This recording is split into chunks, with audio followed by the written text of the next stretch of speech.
Hello friends, welcome to my YouTube channel online learning website. दोस्तों, GK tuition Hindi में दोस्तों आपका स्वागत है। भूगोल में हम लोग बात कर रहे हैं अटलांटिक महासागर की। दोस्तों, अटलांटिक महासागर यह संपूर्ण संसार का छठा भाग है। इसका क्षेत्रफल 800 किलोमीटर स्क्वायर है, जो प्रशांत महासागर के लगभग आधा है और संसार के क्षेत्रफल का लगभग 16% है। इसकी आकृति अंग्रेजी के एस आकार से मिलती जुलती है। इसके पश्चिम में दोनों अमेरिका तथा पूरब में यूरोप और अफ्रीका, दक्षिण में अटलांटिका, उत्तर में ग्रीनलैंड और हडसन की खाड़ी, बाल्टिक सागर, उत्तरी सागर मध्य तट पर स्थित है। इस महासागर की सबसे महत्वपूर्ण विशेषता मध्य अटलांटिक कटक यानी मिड अटलांटिक राइज है। यह उत्तर में आइसलैंड में से दक्षिण के वुवुड तक लगभग 14,000 किलोमीटर लंबा तथा 4,000 मीटर ऊंचा है। यह एक जलमग्न कटक है, तो भी इसकी अनेक चोटियाँ जल से ऊपर उठकर छोटे छोटे द्वीपों का रूप धारण कर गई है। ओजर्स का पाइको द्वीप यानी पिको आइसलैंड तथा केप बर्थ द्वीप यानी केप वरादे आइसलैंड इसके प्रमुख उदाहरण हैं। सबसे तीखी चोटी भूमध्य रेखा के निकट सेंट पॉल नामक द्वीप समूह की है। दक्षिणी अटलांटिक महासागर में बरमूडा प्रवाल द्वीप एवं अस्नेन त्रिस्ता की कानाम, सेंट हेलेना, गुआ तथा बोवेट द्वीप ज्वालामुखी द्वीप हैं। यह महासागर 55 डिग्री उत्तरी अक्षांश के पास अधिक चौड़ा हो जाता है, जहाँ इसे टेलीग्राफिक पठार के नाम से पुकारा जाता है। भूमध्य रेखा के निकट रोमांस गंभीर यानी रोमांचे द्वीप दो भागों में बढ़ता है। उत्तरी भाग डॉल्फिन श्रेणी तथा दक्षिणी भाग का नाम चैलेंजर कटक है। अटलांटिक महासागर के तटों के साथ बेफिन की खाड़ी, हडसन की खाड़ी, उत्तरी सागर, बाल्टिक सागर, मैक्सिको की खाड़ी, भूमध्य सागर तथा कैरिबियन सागर महत्वपूर्ण सागर हैं। अटलांटिक महासागर की तटरेखा बहुत ही कटी फटी है। इसके कारण इसकी तटरेखा की लंबाई प्रशांत एवं हिंद महासागर की तटरेखा की कुल लंबाई से अधिक है। कटी फटी तटरेखा पर बहुत अच्छे बंदरगाह होते हैं। व्यापार की दृष्टिकोण से अटलांटिक महासागर संसार का सबसे अधिक व्यस्त महासागर है। हिंद महासागर इसके उत्तर में एशिया महाद्वीप, दक्षिण में अटलांटिक महाद्वीप, पूर्व में ऑस्ट्रेलिया महाद्वीप तथा पश्चिम में अफ्रीका महाद्वीप है। यह एक अर्ध महासागर है। इसका कुल क्षेत्रफल 734,25,500 वर्ग किलोमीटर है। यह एक तरफ प्रशांत महासागर और दूसरी तरफ अटलांटिक महासागर से मिला है। कर्क रेखा इस महासागर की उत्तरी सीमा है। इसमें भारत के दक्षिणी पश्चिमी तट के समीप लक्षद्वीप तथा मालदीव प्रवालों द्वीपों के उदाहरण हैं। मॉरिशस और रियूनियन द्वीप ज्वालामुखी प्रक्रिया से उत्पन्न द्वीप हैं। इस महासागर का सबसे बड़ा द्वीप मेडागास्कर है। मेडागास्कर के पूर्व में मॉरिशस द्वीप है। इस महासागर में वास्तविक तटवर्ती सागर दो वे हैं लाल सागर और फारस की खाड़ी। अरब सागर तथा बंगाल की खाड़ी की गणना भी सागरों में की जाती है, लेकिन ये हिंद महासागर के उत्तरी विस्तार मात्र ही है। डियागो गार्सिया द्वीप इसी महासागर में है। आर्कटिक महासागर यह उत्तरी ध्रुव के चारों ओर है। यह आर्कटिक वृत्त के अंदर स्थित है। वास्तव में यह अटलांटिक महासागर का उत्तरी विस्तार ही है। यह बेरिंग जल संधि नामक उथले समुद्र के संकरे भाग द्वारा प्रशांत महासागर से जुड़ा है। यह यूरोप, एशिया एवं उत्तरी अमेरिका के उत्तरी तटों से घिरा है। इसका अधिकांश भाग वर्ष भर में हिम की छोटी परतों से ढका रहता है। सेलिबीज सागर इसी महासागर में है। महासागरों में सबसे बड़ा प्रशांत महासागर और सबसे छोटा आर्कटिक महासागर है।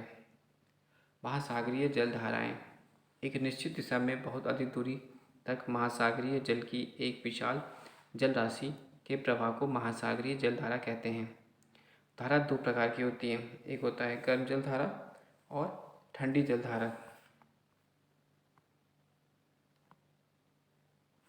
गर्म जलधारा निम्न अक्षांशों में उष्ण कटिबंधों के उच्च समशीतोष्ण और उप ध्रुवीय कटिबंधों की ओर बहने वाली जलधाराओं को गर्म जलधारा कहते हैं।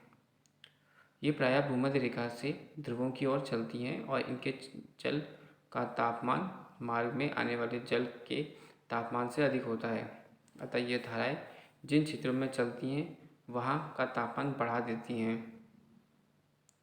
ठंडी जलधारा उच्च अक्षांशों में से निम्न अक्षांशों की ओर बहने वाली जलधारा को ठंडी जलधारा कहते हैं। ये प्रायः ध्रुवों से भूमध्य रेखा की ओर चलती हैं। इनके जल का तापमान रास्ते में आने वाली जल के तापमान से कम होता है। अतः ये धाराएं जिन क्षेत्रों से चलती हैं वहाँ तापमान घटा देती हैं। उत्तरी गोलार्ध की जल धाराएं अपनी दाईं और तथा दक्षिण की गोलार्ध की जल धाराएं अपने बाएं की ओर प्रभावित होती हैं। यह कोरियोलिस बल के प्रभाव से होता है। महासागरीय जलधाराओं के संचरण का सामान्य व्यवस्था का एकमात्र प्रसिद्ध अपवाद हिंद महासागर के उत्तरी भाग में पाया जाता है। इस भाग में धाराओं के प्रवाह की दिशा मानसूनी पवन की दिशा के साथ बदल जाती है।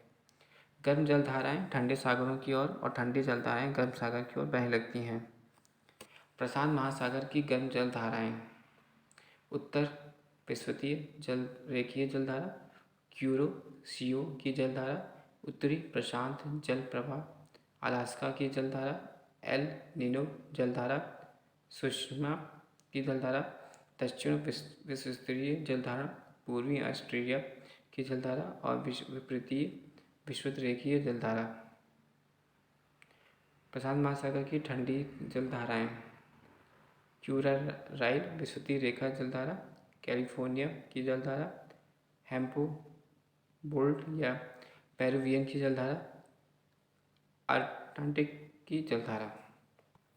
अटलांटिक महासागर की गर्म जलधाराएं उत्तरी विषुवतीय रेखीय जलधारा, गल्फ स्ट्रीम जलधारा, फ्लोरिडा जलधारा, दक्षिणी विषुवतीय रेखीय जलधारा, ब्राज़ील जलधारा, विपरीत विषुवतीय रेखीय गिनी जलधारा, इरमिंजर की जलधारा। अटलांटिक महासागर की ठंडी जलधाराएं लेब्राडोर की जलधारा, बेंगुला की जलधारा, कनारी जलधारा, पूर्वी ग्रीनलैंड की जलधारा, अंटार्कटिक की जलधारा और फॉकलैंड की जलधारा। हिंदी महासागर की गर्म एवं स्थायी जलधाराएं दक्षिण विषुवतीय रेखीय जलधारा, मोजाम्बिक की जलधारा, अग्लुहास की जलधारा।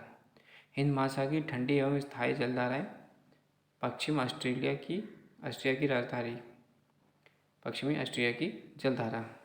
नोट: हिंद महासागर का ग्रीष्मकालीन मानसून की जलधारा गर्म एवं परिवर्तनशील जलधारा एवं शीतकालीन मानसून प्रभावी ठंडी एवं परिवर्तनशील जलधारा है।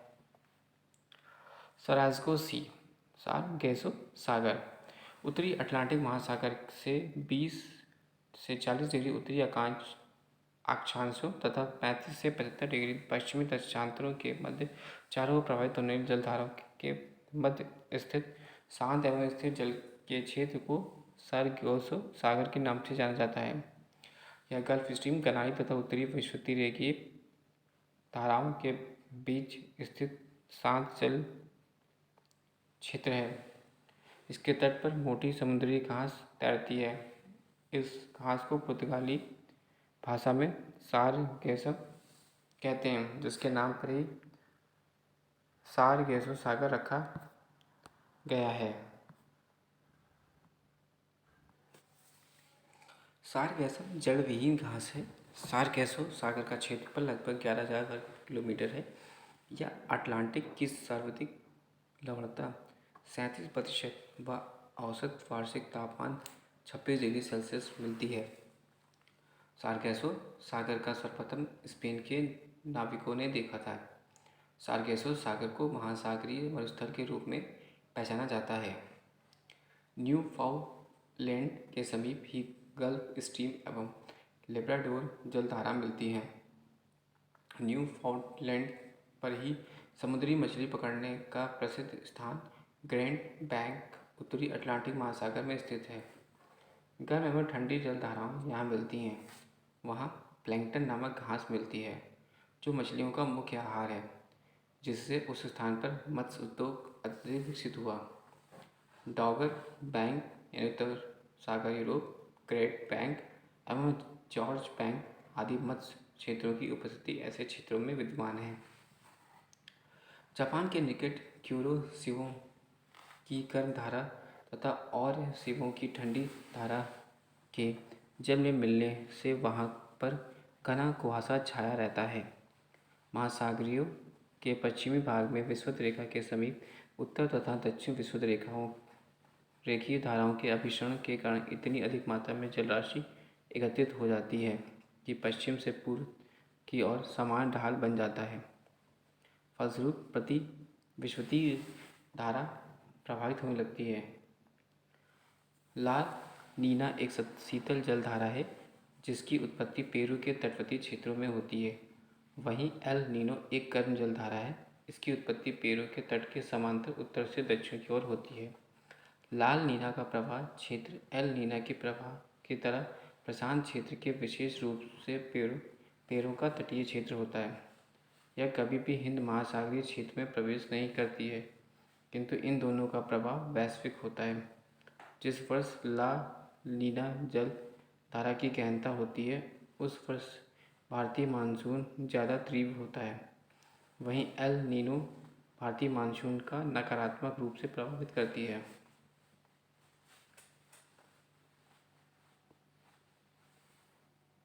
ज्वार भाटा चंद्रमा एवं या टाइड्स चंद्रमा एवं सूर्य की आकर्षण शक्तियों के कारण सागरीय जल के ऊपर उठने तथा गिरने के को ज्वार भाटा कहते हैं। सागरीय जल के ऊपर उठकर आगे बढ़ने को ज्वार या टाइड्स तथा सागरीय जल को नीचे गिरकर पीछे लौटने को सागर की ओर को भाटा या इब कहते हैं। महासागरों और समुद्रों में ज्वार भाटा के लिए उत्तरदायी कारक हैं सूर्य का गुरुत्वीय बल, चंद्रमा का गुरुत्वीय बल एवं पृथ्वी का अपकेंद्रीय बल।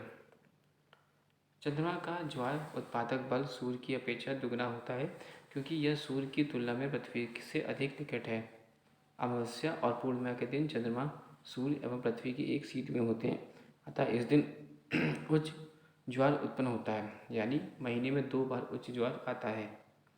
दोनों पक्षों की सप्तमी या अष्टमी को सूर्य तथा और चंद्रमा पृथ्वी के केंद्र पर समकोण बनाते हैं। इस स्थिति में सूर्य तथा चंद्रमा के आकर्षण बल एक दूसरे को संतुलित करने का प्रयास से प्रभावहीन हो जाते हैं, अतः इस दिन निम्न ज्वार उत्पन्न होता है।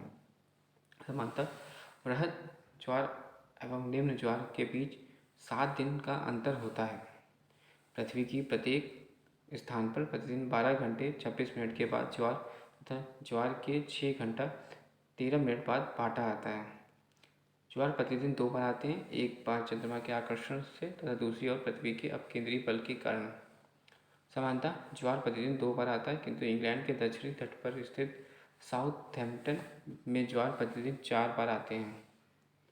यहाँ पर 2 बार ज्वार इंग्लिश चैनल से होकर और 2 बार उत्तरी सागर से होकर विभिन्न अंतरालों पर पहुँचते हैं। विश्व का सबसे ऊंचा ज्वार भाटा कनाडा के नवास्कोशिया में स्थित फंडी की खाड़ी में आता है। ज्वारीय भार की ऊंचाई 15 से 16 मीटर के बीच होती है, क्योंकि वहाँ पर 2 उच्च ज्वार एवं 2 निम्न ज्वार प्रतिदिन आते हैं। वायुमंडल पृथ्वी को चारों ओर से घेरे हुए वायु के विस्तृत फैलाव को वायुमंडल या एटमॉस्फेयर कहते हैं। वायुमंडल का ऊपरी परत के अध्ययन को वायु विज्ञान या एरोलॉजी और निचली परत के अध्ययन को ऋतु विज्ञान या मेट्रोलॉजी कहते हैं। वायु पृथ्वी के द्रव्यमान का अभिन्न अंग है तथा इसका कुल द्रव्यमान 99% पृथ्वी की सतह से 32 किलोमीटर की ऊंचाई तक स्थित है। वायुमंडल में पाए जाने वाले कुछ महत्वपूर्ण गैस नाइट्रोजन वायुमंडल की घटक और स्थानीय गैस द्रव्यमान nitrogen N2 78.8, oxygen O2 20.95 argon 0.93%, carbon dioxide CO2 0.036%, neon 0.002, helium 0.005 and krypton 0.0001, xenon 0.00009 and hydrogen 0.00005। Nitrogen, इस गैस की का प्रतिशत मात्रा सभी गैसों से अधिक है। नाइट्रोजन की उपस्थिति के कारण ही वायुदाब, पवनों की शक्ति तथा प्रकाश का परिवर्तन का आभास होता है। इस गैस का कोई रंग, गंध अथवा स्वाद नहीं होता है। नाइट्रोजन का सबसे बड़ा लाभ है कि वस्तुओं को तेजी से जलाने से बचाती है। यदि वायुमंडल में नाइट्रोजन ना होती तो आग पर नियंत्रण रखना कठिन हो जाता। नाइट्रोजन से पेड़ पौधे में प्रोटीन का निर्माण होता है, जो भोजन के मुख्य अंग हैं। यह गैस वायुमंडल में 128 किलोमीटर की ऊंचाई तक फैली हुई है। ऑक्सीजन, यह अन्य पदार्थों के साथ मिलकर जलने का कार्य करती है। ऑक्सीजन के अभाव में हम ईंधन नहीं जला सकते, अतः यह ऊर्जा का मुख्य स्रोत है। यह गैस वायुमंडल में 64 किलोमीटर की ऊंचाई तक फैली हुई है, परंतु 16 किलोमीटर से ऊपर जाकर इसकी मात्रा बहुत कम हो जाती है। 120 किलोमीटर की ऊंचाई पर ऑक्सीजन की मात्रा नगण्य हो जाती है। कार्बन डाइऑक्साइड, यह सबसे भारी गैस है और इस कारण यह सबसे निचली परत में मिलती है। इसका अधिकांश विस्तार 32 किलोमीटर की ऊंचाई तक है। वैसे यह 90 मिलीमीटर की ऊंचाई तक पाई जाती है। यह गैस सूर्य से आने वाली विकिरण के लिए परागय तथा पृथ्वी से परिवर्तित होने के लिए विकिरण के लिए अपरागय है। अतः यह कांच घर या पौधा घर या ग्रीन हाउस के प्रभाव के लिए उत्तरदायी है और वायुमंडल की निचली परत को गर्म रखती है। दूसरी गैसों का आयतन वायुमंडल में स्थिर है, जबकि पिछली कार्बन डाइऑक्साइड के आयतन में लगातार वृद्धि हो रही है। नोट: भूपृष्ठ से परिवर्तित आवर्त विकिरण के अवशोषण द्वारा वायुमंडल के तापमान में वृद्धि की प्रक्रिया को ग्रीन हाउस प्रभाव कहते हैं। ओजोन, यह गैस ऑक्सीजन का एक विशेष रूप है। यह वायुमंडल में अधिक ऊंचाइयों पर ही अति न्यून मात्रा में भी मिलती है। यह सूर्य से आने वाली तेज पराबैंगनी किरणें यानी अल्ट्रावायलेट रेडिएशन के कुछ अंश को अवशोषित कर लेती है। यह 10 से 50 किलोमीटर की ऊंचाई तक केंद्रित है। वायुमंडल में ओजोन गैस की मात्रा में कमी होने से सूर्य की पराबैंगनी विकिरण की अधिक मात्रा में पृथ्वी तक पहुंचकर कैंसर जैसी भयानक बीमारियां फैलाती हैं। जल वाष्प, वायुमंडल में जल वाष्प सबसे अधिक परिवर्तनशील तथा असमान वितरण प्रणाली गैस है। यह ऊंचाई के साथ घटती है और 90 किलोमीटर की ऊंचाई तक ही पाई जाती है। वायुमंडल के संपूर्ण जल वाष्प का 90% भाग 8 किलोमीटर की ऊंचाई तक सीमित है। इससे संघनन होने के कारण बादल, वर्षा, कोहरा, ओस, तुषार, हिम आदि का निर्माण होता है। विभिन्न प्रकार के तूफानों को जल वाष्प से ही ऊर्जा प्राप्त होती है। जल वाष्प सूर्य से आने वाले सूर्यताप के कुछ भाग को अवशोषित कर लेता है तथा पृथ्वी द्वारा विकिरित ऊष्मा को संजोए रखता है। इस प्रकार यह एक कंबल का काम करता है, जिससे पृथ्वी ना तो अत्यधिक गर्म और ना ही अत्यधिक ठंडी हो सकती है। जल वाष्प के संघनन से वृष्टि होती है। वायुमंडल की स्थिरता भी जल वाष्प से नियंत्रित होती है। पृथ्वी के ताप को बढ़ाने के लिए उत्तरदायी है कार्बन डाइऑक्साइड एवं जल वाष्प। जल वाष्प के अलावा सूर्यताप और सौर विकिरण का अवशोषण ऑक्सीजन, ओजोन तथा कार्बन डाइऑक्साइड गैसें करती हैं। Thanks for watching and sharing.